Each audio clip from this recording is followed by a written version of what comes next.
আমি যদি একটু রেটোরিক্যালি বলি, ধরেন একটা বড় উৎসবের সময় একটা দুর্ঘটনা ঘটে গেল, তখন কি উৎসবের আমেজ ব্যাহত হয় না?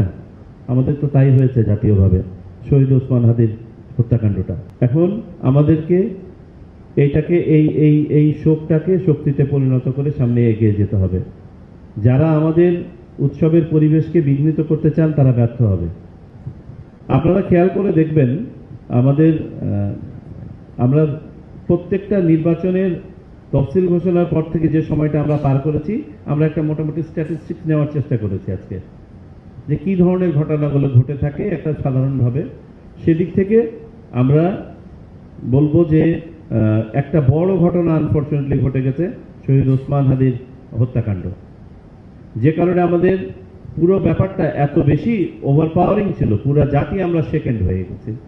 তো সেটার জন্য আমাদের কাছে ডেফিনেটলি এটা একটা বড় ঘটনা, এবং এটা তো আইন শৃঙ্খলা পরিস্থিতি সার্বিকভাবে একটা প্রভাব ফেলেছে।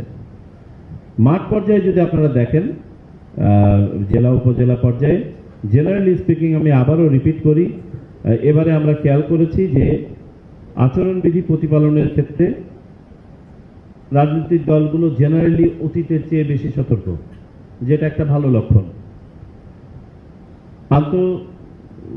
দলের ভিতরে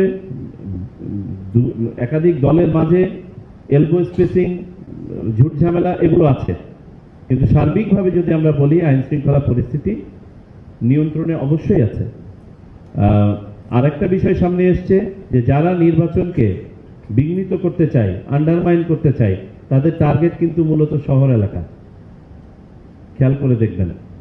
এবং তারা খুব খুব অর্গানাইজড ভাবে সম্ভবত টার্গেটেড কর্মকাণ্ড করছে, যাতে করে এটার প্রভাব এত বেশি হয় যেন জনমনে যেন এটার শঙ্কাটা ছড়িয়ে পড়ে।